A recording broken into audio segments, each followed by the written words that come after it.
Rádio Rio de Janeiro, a emissora da Fraternidade, passa a apresentar Luz na Penumbra, programa que leva ao seu coração a mensagem da doutrina espírita.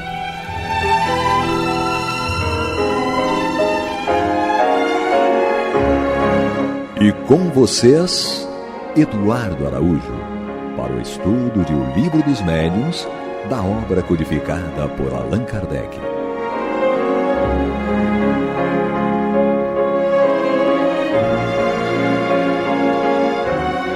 Olá, prezados amigos da Rádio Rio de Janeiro, sejam todos muito bem-vindos. Está entrando no ar o programa Luz na Penumbra, com o estudo do Livro dos Médiuns de Allan Kardec, comigo, Eduardo Araújo, com ela, Maria de Fátima Miranda. Que Jesus nos conduza. E Paulo Renato. Nosso Senhor Jesus Cristo nos abençoe. Então vamos dando sequência ao nosso estudo. Nós estamos no item 128 de O Livro dos Médiuns. O capítulo é o capítulo 8. Tá? Agora nós vamos entrar no tópico da formação espontânea de objetos tangíveis. E o Espírito São Luís, né, é quem vai dar aí a solução e as respostas a Kardec. Então, item 128, Kardec diz: foi o Espírito São Luís quem nos deu essa solução por meio das seguintes respostas, né? Como é que se formam espontaneamente os objetos tangíveis? E aí Kardec faz a primeira pergunta. E essas perguntas, até o final delas, como eu tinha dito nos programas anteriores, elas vão mostrar e vão comprovar que a obra do Espírito André Luiz, através do médium Chico Xavier, está totalmente coerente com aquilo que vai explicar São Luís agora em todas essas respostas a Kardec em relação a tudo que é mostrado nas colônias espirituais e que é tido por algumas pessoas como obra de ficção científica, ou mesmo dizendo que Chico Xavier estaria obsidiado ao psicografar livros como Nosso Lar. Então vamos ver. Talvez São Luís também esteja obsidiado e Kardec também tenha sido obsidiado, né? Não sei, de repente os nossos companheiros vão chegar a essa conclusão também. Mas vamos nós. Item 128, primeira pergunta aí de Kardec. Citamos um caso da aparição do espírito de uma pessoa viva. Esse espírito tinha uma caixa de rapé, cujo pó aspirava. A sensação que ele experimentava era idêntica a que se sente um indivíduo quando cheira rapé? E São Luís responde, não. Lembrando aí desse caso do rapé, que foi citado anteriormente no Livro dos Médiuns, essa senhora estava doente, altas horas da noite ela viu um vizinho, que ela tinha até pouco contato, e que estava ao pé da cama dela. Ela sabia que ele estava vivo, mas não sabia como ele estava ali, porque a casa estava trancada e era alta hora da noite. E ele estava com uma caixa de rapé. Ela tentou falar com ele, ele só fazia um sinal de silêncio, né, e que estava como que velando ela ali, ajudando. Depois esse vizinho, posteriormente, acabou visitando ela com a mesma caixa de rapé. Então, Kardec cita esse caso para tentar entender como pôde esse fenômeno acontecer. Isso era relacionado a uma pessoa encarnada, que estava desdobrada fora do corpo e foi visitar essa senhora a altas horas da noite, e praticamente materializado, ela pôde vê-lo ao lado da sua cama. Então, aí as perguntas se baseiam nesse caso. E aí Kardec faz a primeira pergunta, se a pessoa, que o seu espírito que tinha a caixa de rapé, cujo pó aspirava, a sensação que ele experimentava era idêntica à de um indivíduo que cheira o rapé. Aí São Luís diz que não. Segunda pergunta, a caixa de rapé tinha a mesma forma da tabaqueira de que ele se servia habitualmente e que estava guardada em sua casa, que vinha a ser aquela caixa nas mãos da aparição. Responde São Luís, uma aparência. Era para que a circunstância fosse notada como realmente foi, e não tomassem a aparição por uma alucinação devida ao estado de saúde da vidente. Então São Luís deixa claro que a senhora só pôde vê-lo porque era vidente. O espírito queria que a senhora em questão acreditasse na realidade da sua presença, tomando para isso todas as aparências da realidade, Paulo Renato. É interessante, né? Que ele fala aqui que você acabou de ler. Deixa eu ver, Tomásia. Ele fala sobre essa questão da aparência e diz que quando ele fala aqui o estado de saúde... Kardec vai até insistir depois na questão da palavra aparência, isso, né? Isso. Porque dá uma ideia de que a aparência não é uma realidade. Isso, afinal, era uma realidade ou não era uma realidade? Kardec vai nas próximas perguntas insistir nesse ponto. Isso. Quando ele fala aqui, foi e não tomasse a aparição... Cuidado com o microfone aí, Paulo. Por uma alucinação devida ao estado de saúde da vidente. Eu acho interessante também analisar essa questão, porque a gente pode também pensar, ou analisar que possivelmente o espírito tenha aparecido para ela desdobrada do corpo físico. Porque ela estava com o corpo enfraquecido pela doença, além da evidência que ela tinha. Né? Isso. Então ele fala aqui, uma aparência para que a circunstância fosse notada como realmente foi, e não tomasse a aparição por uma alucinação, devido ao estado de saúde da vidente. Então há uma possibilidade de que ela não tenha visto materializado na materialização como nós conhecemos. É verdade. Mas ele tenha aparecido, Kardec usa muito essa expressão, aparição, que não é propriamente materialização. É diferente. Mas ela pode tê-lo visto fora do corpo. É até mais provável. E essa visão nós temos, todos nós, e alguns com mais nitidez, quando nós saímos do corpo físico pelo sono, pelo estado grave de saúde, podemos ver o mundo espiritual em torno de nós. É muito comum em hospitais, o relato de pessoas que estão muito enfermas, vendo parentes desencarnados, vendo que é tida conta de alucinação, mas muitas vezes é a realidade que o Paulo Renato está colocando aí, devido ao enfraquecimento da saúde física. Isso. Que deixa os laços mais frouxos, como diz Marco Aurélio. Então é interessante, mas isso não invalida a questão aí da materialização da caixa de rapé, Mas é só para a gente considerar também essa possibilidade. Sim. Os dois casos podem se dar. Mas nesse caso específico, a gente tende a acreditar que ela teve uma visão realmente espiritual. Aí agora a questão 3, Kardec vai insistir aí nesse tópico da palavra aparência. Ele diz, disseste que era uma aparência, mas uma aparência nada tem de real. É como uma ilusão de óptica. Gostaríamos de saber se aquela caixa de rapé era apenas uma imagem sem realidade ou se nela havia alguma coisa de material. Aí a pergunta foi ficando mais específica, né? Vamos ver. E aí São Luís diz, certamente, quer dizer, ele confirma que havia algo de material ali. É com o auxílio deste princípio material que o perispírito toma a aparência de vestuários semelhantes ao que o espírito usava quando encarnado. Quer dizer, era exatamente onde Kardec queria chegar, né? Que o início do capítulo é justamente o vestuário dos espíritos. Então, a partir da caixa de rapé, São Luís chegou aonde Kardec queria, né? Com que princípio o espírito se manifesta apresentando roupas, objetos, acessórios? É o mesmo princípio. Aquilo é algo material. E é com o auxílio desse algo material que o perispírito pode tomar a aparência do vestuário, enfim, a aparência física e acessórios que ele usava em vida também no plano espiritual. E aí Kardec faz uma observação aqui dizendo o seguinte: é evidente neste caso que devemos entender a palavra aparência no seu sentido de aspecto de imitação. A caixa de rapé real não estava lá. A que o espírito segurava era apenas a representação da verdadeira.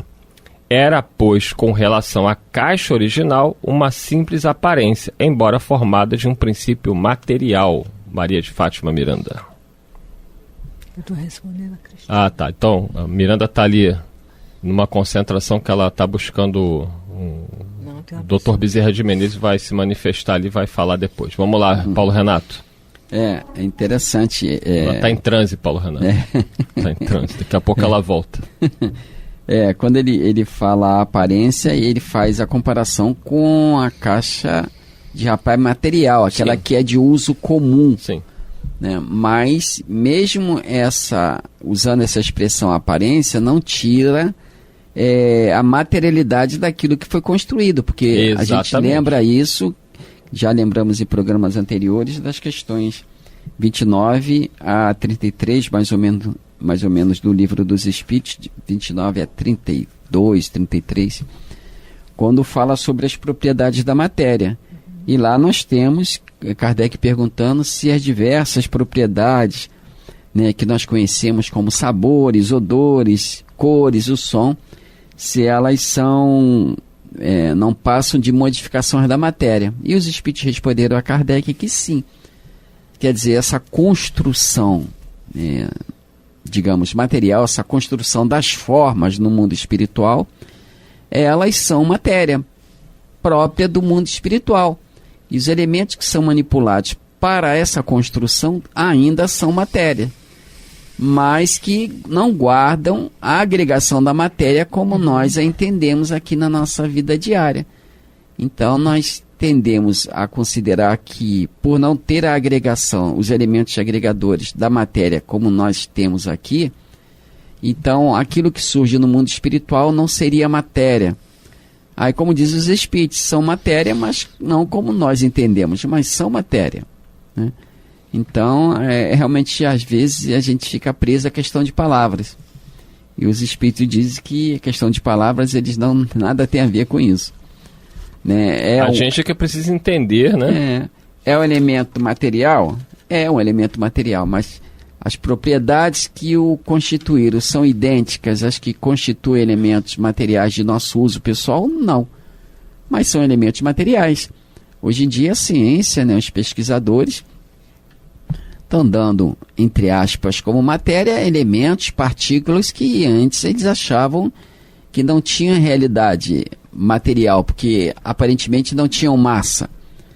Mas eles são realidade. Descobriu-se que muitos desses elementos, por questões ópticas, descobriram que muitos desses elementos têm massa. Quer dizer, eles têm realidade, né? Eles não são uma aparência. Então a gente vai avançando, a humanidade vai avançando, e a ciência vai nos ajudando a compreender essa realidade do mundo espiritual. É isso aí. Vamos continuar aqui com as questões que Kardec vai trazendo. Lembrando que nós estamos ainda, deixa eu pegar aí o item, para quem está chegando agora não 128. O item 128. Temos a pergunta 1, a pergunta 2 e a pergunta 3. Estamos tá? na nota. Teve a observação e agora a notinha de Kardec. Ele vai dizer: a experiência nos ensina que nem sempre devemos tomar ao pé da letra certas expressões utilizadas pelos espíritos, interpretando-as de acordo com as nossas ideias. Nós nos expomos a grandes equívocos, né, se a gente for interpretar ao pé da letra, diz Kardec. É por isso que precisamos aprofundar o sentido de suas palavras, todas as vezes que apresentarem a menor ambiguidade. Trata-se de uma recomendação que os próprios espíritos nos fazem constantemente. Sem a explicação que provocamos, o termo aparência, incessantemente repetido nos casos análogos, poderia prestar-se a uma interpretação falsa, né? Então, ficou bem claro aqui na resposta de São Luís que sim, a tabaqueira ali, a caixa de rapé, era real no sentido de que foi fabricada pela mente do espírito, com auxílio do seu perispírito, para tornar a ocorrência real. Porém, em relação à tabaqueira material, era uma aparência, não era a mesma tabaqueira, era uma aparência daquela material. Acho que isso dá para entender. Aí a pessoa fala assim, pode falar assim, mas se é a questão de palavra, por que os espíritos não utilizam a palavra certa? É porque nós não temos elementos ainda para compreender na palavra certa deles. A ciência ainda não avançou esse ponto e nem criou a nomenclatura apropriada à nossa compreensão. No Livro dos Espíritos tem uma série de questões que levantam esse tema de interpretação baseado nas palavras, nas expressões.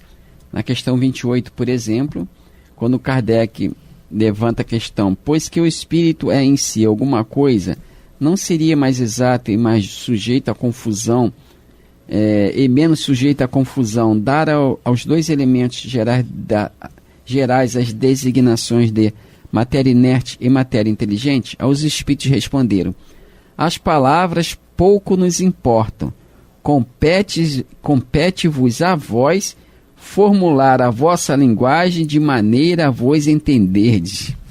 Então, questão de palavras. E uma outra questão, além de existir outras, é a questão 153A, quando Kardec levanta essa questão.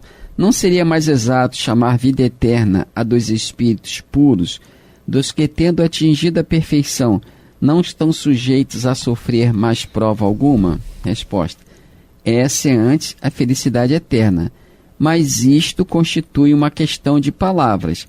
Chamai as coisas como quiserdes, contando que vos entendais. Pois é. Né? Esse é importante, porque senão fica fora da realidade. Se não há entendimento, torna-se real, não é? É interessante isso, né? Que a gente tem que sempre dar contexto às coisas.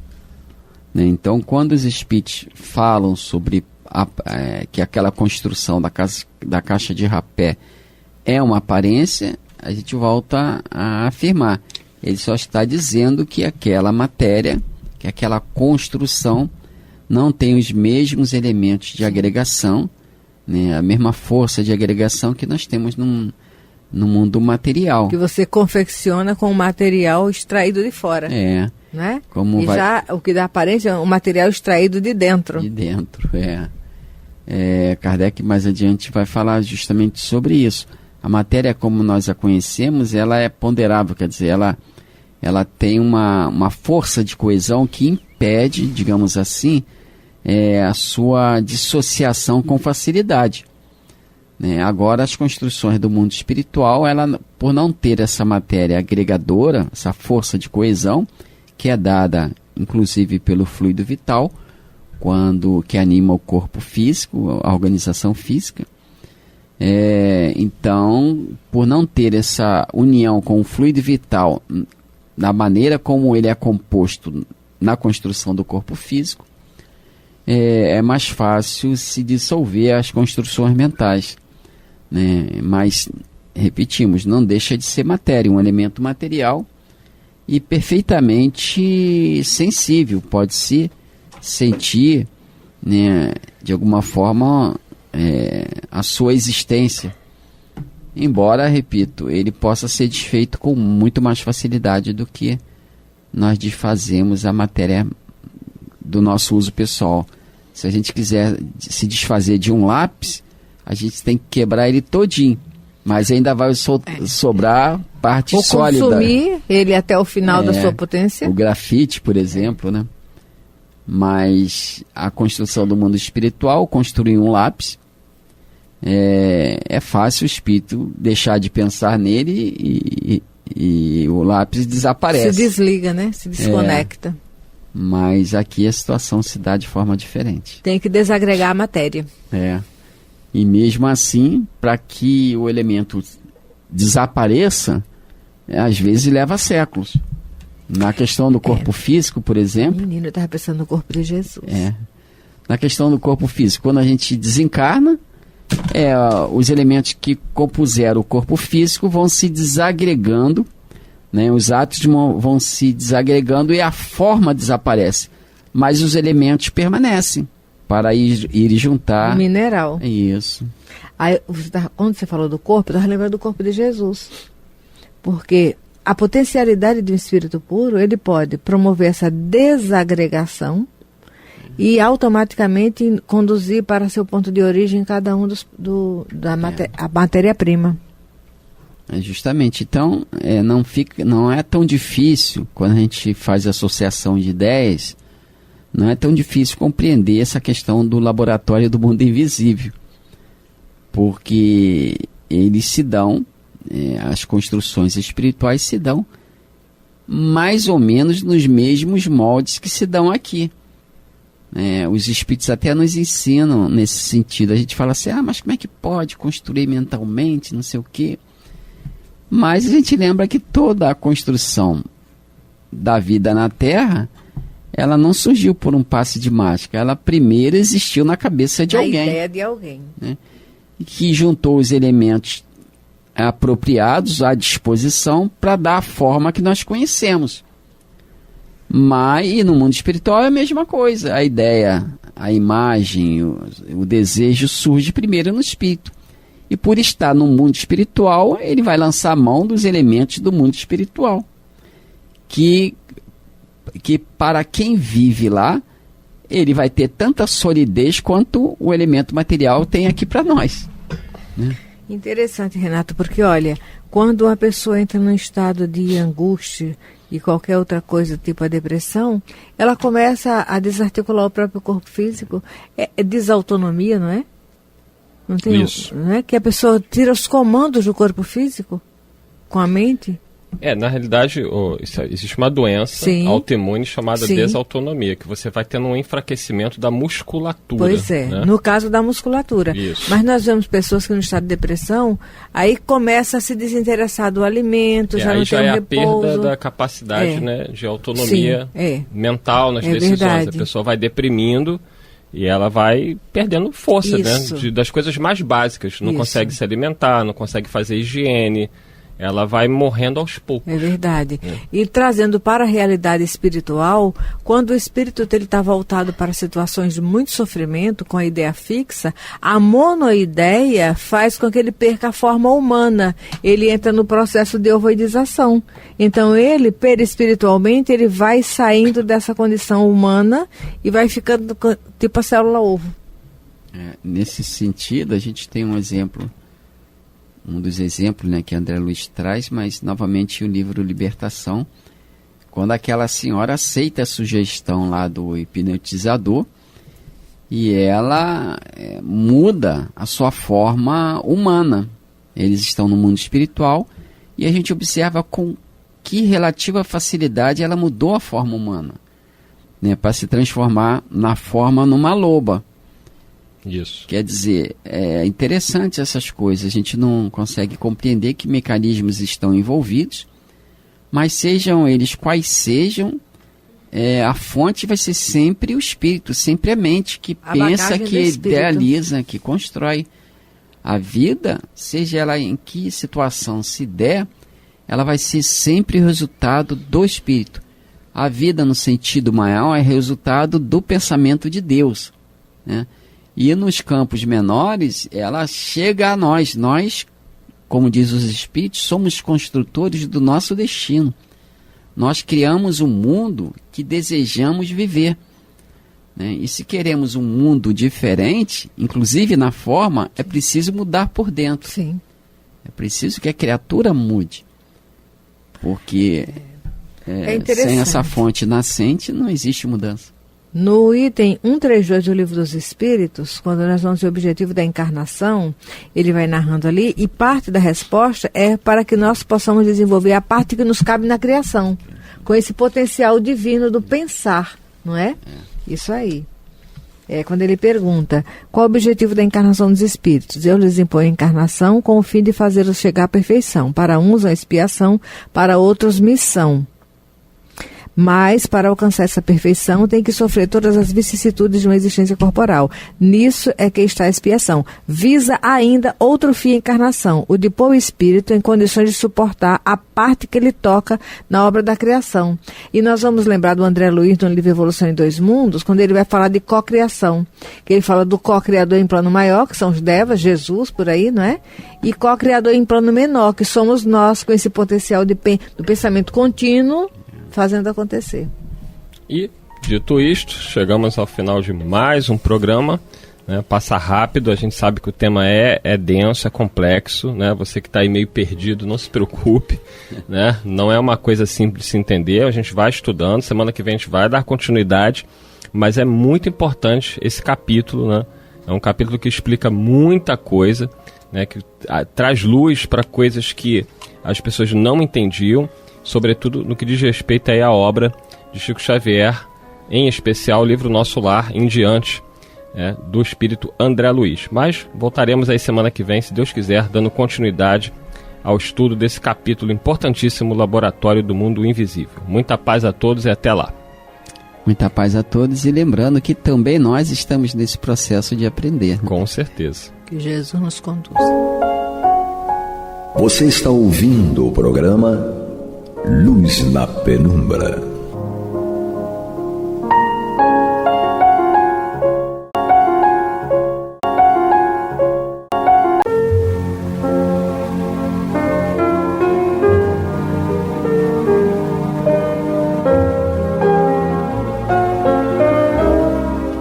Rádio Rio de Janeiro está levando ao seu lar e ao seu coração a mensagem consoladora da doutrina espírita, através do programa Luz na Penumbra.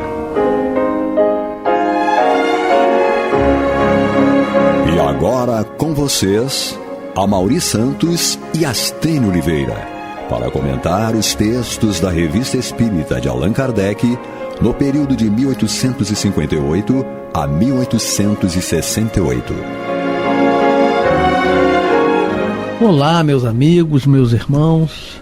Estamos aqui mais uma vez para analisarmos a Revista Espírita de 1858 a 1868.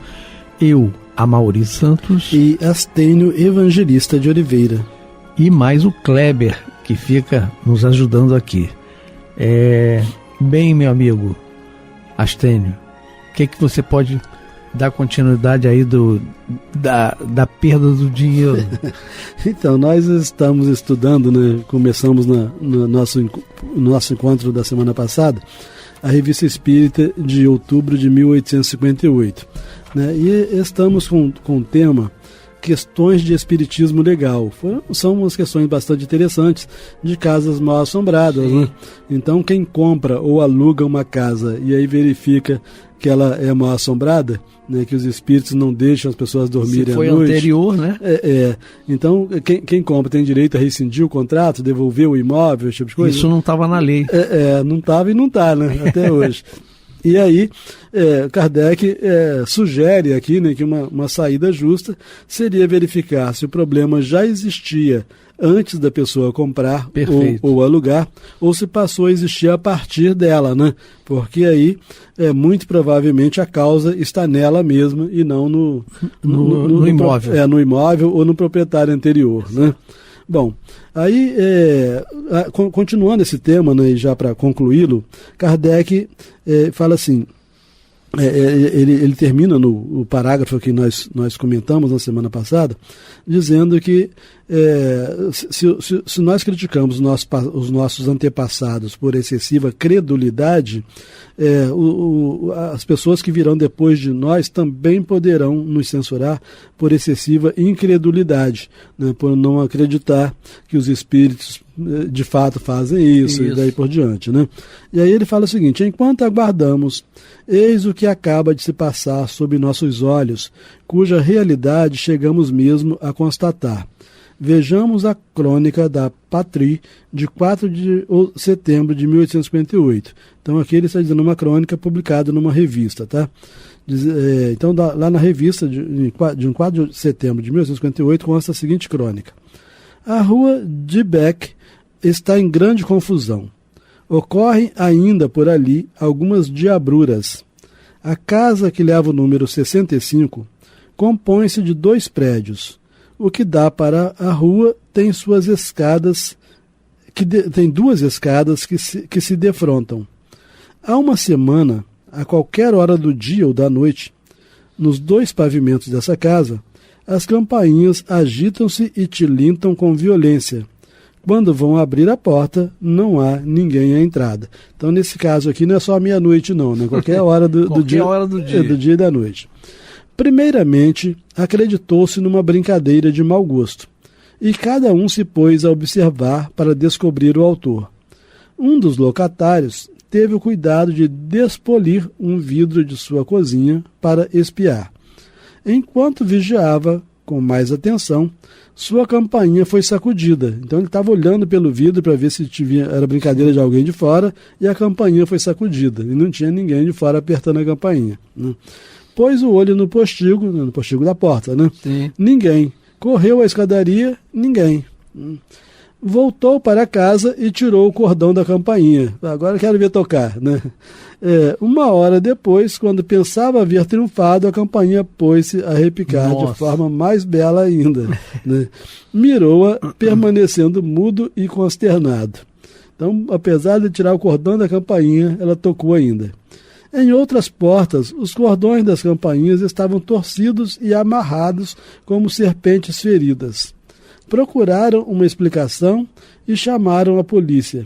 Que mistério era esse? ainda ignoram, né? Então, quase todos os casos, as pessoas vão chamar a polícia como se a polícia fosse capaz de resolver questões provocadas pelos espíritos. Bom, aqui termina então a parte que trata do espiritismo legal, que nós vimos que ainda hoje se usa, né? Ou pelo menos se tenta usar mensagens psicográficas e tal para tentar esclarecer determinados crimes. Aí Kardec traz agora um novo tema, na mesma Revista Espírita de outubro de 1858, denominado Fenômenos de Aparição.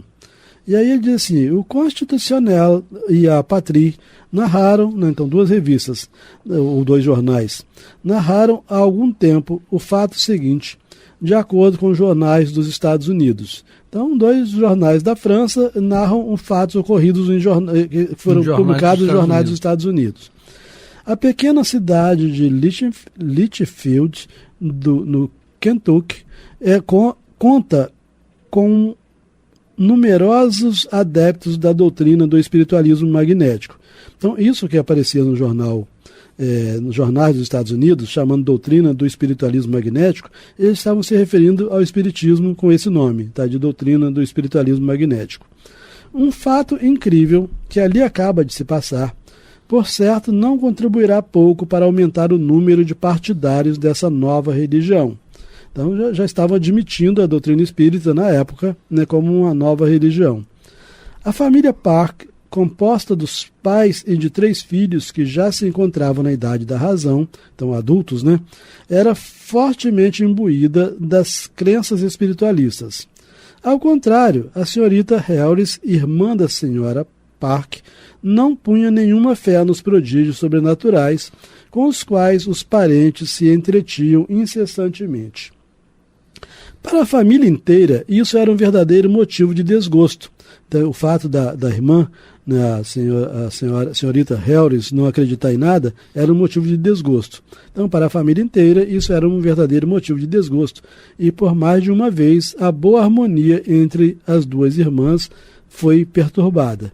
Então, uma irmã que acreditava e outra irmã que não acreditava, e elas entravam em conflito. Em atrito. Há alguns dias, a senhora Park, que era a que acreditava, né, foi acometida repentinamente de um mal súbito, que desde logo os médicos declararam não poder debelar. Então, mal incurável, né? A paciente era vítima de alucinações e uma febre terrível constantemente a atormentava. A senhorita Harris passava as noites em claro. Então era dedicada à irmã, né? Sim. No 4º dia de sua doença, a senhora Park levantou-se subitamente da cama, pediu água e começou a conversar com a irmã. Circunstância singular, a febre a havia deixado de repente. O pulso estava regular. Exprimia-se com grande facilidade e a senhorita Harris, toda feliz, julgou que a irmã estava fora de perigo. Então parecia que estava curada, né? Sim. Depois de haver falado de seu marido e dos filhos, a senhora Park se aproximou ainda mais da irmã, dizendo-lhe: pobre irmã, vou deixar-te. Sinto que a morte se aproxima. Mas, pelo menos, minha partida deste mundo servirá para te convencer. Morrerei dentro de 1 hora. Poxa. E serei enterrada amanhã. Então ela já estava bem informada já, né? Evita, com muito cuidado, não seguir meu corpo ao cemitério. Então ela está sugerindo que ela não fosse ao sepultamento. Evita, com muito cuidado, não seguir meu corpo ao cemitério, porquanto meu espírito, ainda revestido de seus despojos mortais, aparecer-te-á uma vez mais, antes que meu caixão seja recoberto de terra. Acreditarás finalmente no espiritualismo. Então ela fazia morma te convenço, né? Então, assim, após ter acabado de dizer essas palavras, a doente deitou-se tranquilamente. 1 hora mais tarde, porém, como o havia anunciado, a senhorita Harris percebeu dolorosamente que o coração da enferma cessara de bater. Vivamente emocionada pela surpreendente coincidência existente entre esse acontecimento e as proféticas palavras da defunta, decidiu seguir a ordem que lhe havia sido dada, e no dia seguinte ficou sozinha em casa, enquanto todo mundo tomou o caminho do cemitério. Então ela, de fato, não foi ao sepultamento. Depois de haver fechado as persianas da câmara mortuária, sentou-se numa poltrona, perto do leito de onde acabara de sair o corpo da irmã. Apenas decorridos 5 minutos, contou mais tarde a senhorita Helris, vi como que uma nuvem branca a se destacar no fundo do apartamento. Bem próprio de materialização, né? Exatamente. Pouco a pouco, essa forma se desenhou melhor. Era a de uma mulher semi-velada. Aproximou-se de mim lentamente. Discerni o ruído de passos leves no assoalho. Por fim, meus olhos espantados se acharam em presença de minha irmã. Interessante o fato, né? Seu rosto, longe de possuir essa palidez mate que nos mortos impressiona tão desagradavelmente, era radioso. Suas mãos, cuja pressão logo senti sobre as minhas, tinham conservado todo o calor da vida. Então era um processo bem de materialização mesmo. Fui como que transportada a uma nova esfera por essa maravilhosa aparição. Acreditando já fazer parte do mundo dos espíritos, então ela não acreditava, mas estava acreditando já fazer parte do mundo dos agora espíritos. Sim, né? Agora teve que sim. aparecer irmã para ela poder. Acreditando já fazer parte do mundo dos espíritos, apalpei meu peito e a cabeça para assegurar-me de minha existência, mas nada havia de penoso nesse êxtase. Depois de ter ficado assim, em minha frente, sorrindo, mas calada, durante cerca de alguns minutos, minha irmã, parecendo fazer um esforço inaudito, disse-me com voz suave: devo partir. Porque ela estava desencarnada, obviamente. Então, utilizar aquele corpo materializado para falar era muito difícil, né? Difícil. Devo partir. Meu anjo condutor espera-me. Adeus. Cumpri minha promessa. Crê e espera. Então a gente observa que não foi uma simples visão, né, da irmã, né, uma vidência. Né? A irmã desencarnada, de fato, estava ali e com um corpo palpável. Não era o corpo que foi para o cemitério, mas o corpo perispiritual, né, materializado. Né? O jornal acrescenta a Pátria, né, que a Pátria estava se referindo a algo que estava no Jornal dos Estados Unidos. Né? Então o jornal acrescenta a Pátria, do qual extraímos esse maravilhoso relato, não disse se a senhorita Helris se convenceu à doutrina espiritualista. Entretanto, supomos que sim, desde que muitas pessoas se teriam deixado convencer por muito menos. Né? Então, o jornal lá diz que o jornal americano não informa se ela se tornou espírita a partir dali, mas está supondo que sim, porque muitas pessoas se tornariam espíritas por muito menos do que isso daqui. Exatamente. Bom, aí o Kardec termina dizendo o seguinte: por nossa conta, acrescentamos que esse relato nada contém que deva espantar os que estudaram os efeitos e as causas dos fenômenos espíritas. Os fatos autênticos desse gênero são bastante numerosos e encontram sua explicação naquilo que dissemos a respeito em várias circunstâncias. Teremos ocasião de os citar e vindos de bem menos longe que este. Então, Kardec iria narrar ainda outros casos, né, dessas aparições. Né? Tanto é que o tema que nós estamos estudando é fenômenos de aparição. Tá? Bom, e aí, meu amigo, você não acredita, mas terminamos a revista de outubro de 1858. Né? E vivos. Ainda encarnados. E vamos começar a revista de novembro de 1858. Né? Então a gente vê que durante essa encarnação a gente ainda deve terminar a revista de 1858. É verdade. Então vamos lá. Na revista de novembro de 1858, Kardec inicia com um tema denominado Polêmica Espírita. E diz o seguinte: várias vezes já nos perguntaram por que não respondemos em nosso jornal aos ataques de certas folhas, certos jornais, né, dirigidos contra o espiritismo em geral, contra seus partidários e, por vezes, contra nós, né, contra o próprio Kardec. Né? Sim. Acreditamos que o silêncio, em certos casos, é a melhor resposta. Aliás, há um gênero de polêmica do qual tomamos por norma nos abstermos. É aquela que pode degenerar em personalismo, né, de ficar, né, querendo defender o eu, né? Me respeita, não sei o que, esse tipo de coisa, né? Bom, então é aquela que pode degenerar em personalismo.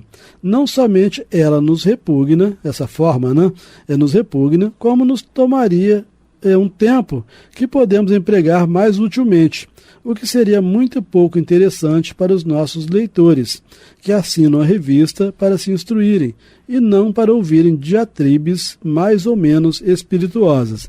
E assim, se eu for responder a tudo que todas as bobagens que falam, eu não vou ter tempo para outra coisa, né? Porque é muita bobagem, né? Exatamente. Bom, ora, uma vez engajado nesse caminho de ficar discutindo tudo, né? Difícil seria dele sair, razão porque preferimos nele não entrar, com o que o Espiritismo só tem a ganhar em dignidade. Até agora, só temos que aplaudir a nossa moderação, da qual não nos desviaremos e jamais daremos satisfação aos amantes de escândalo. Então, essa é uma postura de Kardec, ou foi uma postura de Kardec, que nós devemos imitar, né? Não sair aí rebatendo, principalmente nas redes sociais hoje, que você vê o verdadeiro espírita, né? Quando o próprio Chico, né? Quando são agredidos com palavras e tudo, entram em silêncio. Sim. O Divaldo Pereira Franco. E você vê que até na nossa vida familiar, exatamente. Quase sempre é muito melhor você silenciar. Calado. Quando mesmo que você receba uma ofensa totalmente injusta, porque se você responder, acaba a harmonia doméstica, né? Então todo mundo só tem a perder se você responde. Exatamente. Boca calada não entra mosca, né? É isso aí. Boca fechada não entra mosca. Bom, entretanto, há polêmica e polêmica.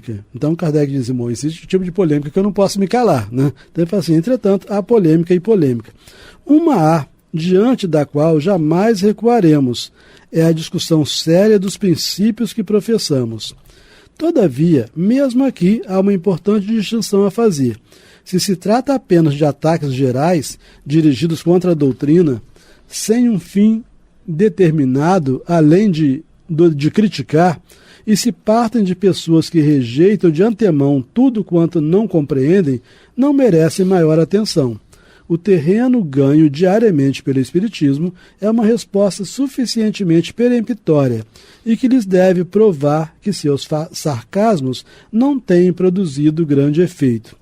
Também notamos que os gracejos intermináveis de que há pouco tempo eram vítimas os partidários da doutrina, pouco a pouco se extinguem. Perguntamos se há motivos para rir quando vemos as ideias novas adotadas por tantas pessoas eminentes. Alguns não riem senão com desprezo e pela força do hábito, enquanto muitos outros absolutamente não riem mais e esperam. Então Kardec diz assim, a doutrina espírita está indo para frente, o espiritismo está indo para frente, apesar de todos esses gracejos. Né? Todas as barreiras. Né? Não vale a pena ficar gastando tempo para responder a tudo.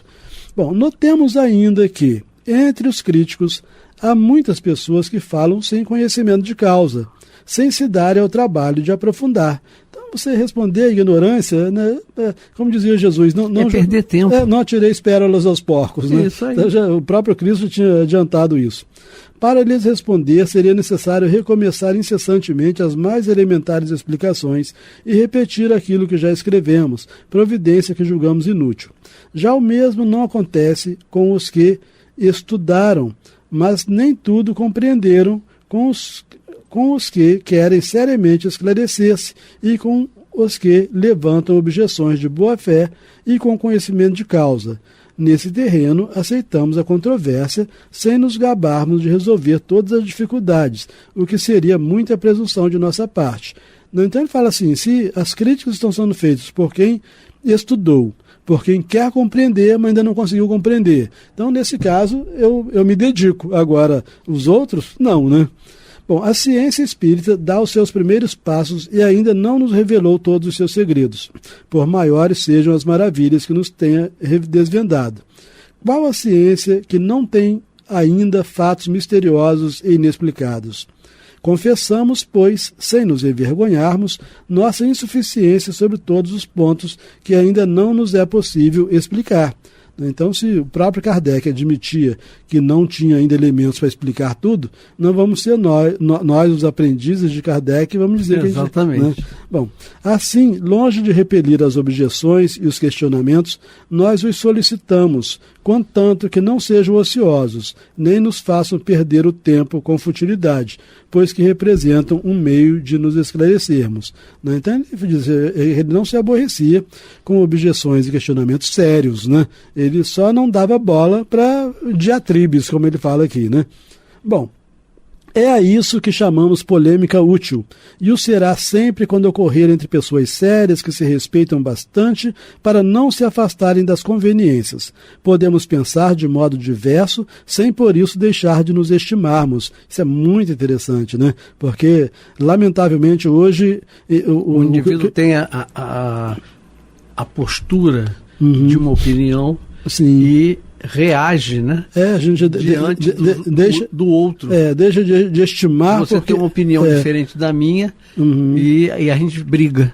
Porque tem posição política diferente e tal. Exatamente. Né? Bom, afinal de contas, o que buscamos todos nessa tão palpitante e fecunda questão do Espiritismo? O nosso esclarecimento. Antes de mais, buscamos a luz. Venha de onde vier. E se externamos a nossa maneira de ver, trata-se apenas da nossa maneira de ver, e não de uma opinião pessoal que pretendamos impor aos outros.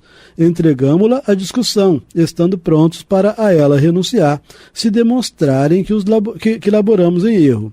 Essa polêmica nós a sustentamos todos os dias em nossa revista, por meio das respostas ou das refutações coletivas que tivemos ocasião de apresentar a propósito desse ou daquele artigo, e aqueles que nos honram com as suas cartas encontrarão sempre a resposta ao que nos perguntam, quando não a podemos dar individualmente, por escrito, uma vez que nosso tempo material nem sempre permite. Então, ele não respondia a todas as cartas que ele recebia, mas ele aproveitava todas as questões apresentadas nas cartas para escrever alguma coisa na revista, né? Então, como se fosse uma resposta geral, né? Bom, suas perguntas e objeções igualmente são objeto de estudos de que nos servimos pessoalmente, sentindo-nos felizes por fazer com que nossos leitores os aproveitem, tratando-os à medida que as circunstâncias apresentam os fatos que possam ter relação com eles. Também sentimos prazer em dar explicações verbais às pessoas que nos honram com a sua visita e nas conferências assinaladas por recíproca benevolência, nas quais nos esclarecemos mutuamente. Então, a gente observa aqui que certamente o Kardec estava dando uma resposta a alguns críticos que diziam que ele não refutava as críticas inverídicas, né, dos detratores, dos inimigos da doutrina espírita. E ele está dizendo que não, né, que naquilo que era sério, ele respondia. Ele respondia. Né, ele não respondia, por exemplo, a todas as cartas, porque não tinha tempo para isso, mas ele sempre aproveitava as questões que eram levantadas nas cartas, ele aproveitava para publicar alguma coisa na revista espírita. Né? E aqui eu achei interessante também no finalzinho, que ele fala: também sentimos prazer em dar explicações verbais às pessoas que nos honram com a sua visita. Então ele recebia visitas, né? E nas conferências, nas palestras assinaladas por recíproca benevolência, nas quais nos esclarecemos mutuamente. Então, assim, participar de debates, ele participava. Ele só não jogava o tempo dele fora para discutir com pessoas ignorantes. E chegamos ao fim, né, meu amigo? Mais uma vez. Já estamos em 1859. Não, meu amigo, nós estamos em novembro de 1858. Estamos chegando a 59. Mas 59 não vai ser nossa, a gente só faz os números pares. É isso mesmo. Terminamos aqui a Revista Espírita de 1858 a 1868. Isso. Eu, Amaury Santos. E Astênio Evangelista de Oliveira. Acompanhado do nosso irmão Clever. E não deixem de colaborar com o Clube da Fraternidade. 3386-1422. Muita paz.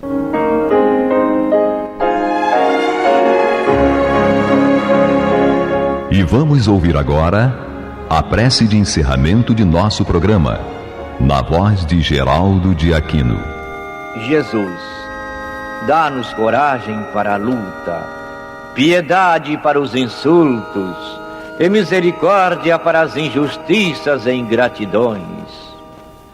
Limpa nossa alma de inveja e ambições mesquinhas, de ódio e de vingança o nosso caminho.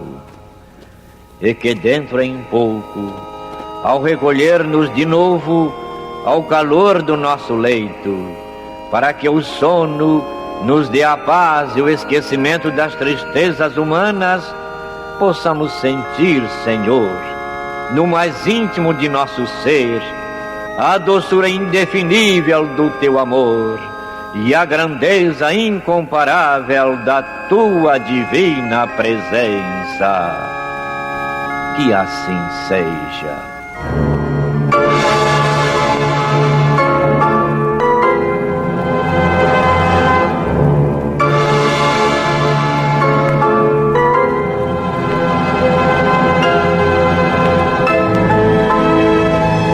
Acabamos de apresentar o programa Luz na Penumbra, que voltará a ser apresentado amanhã às 21 horas nesta emissora.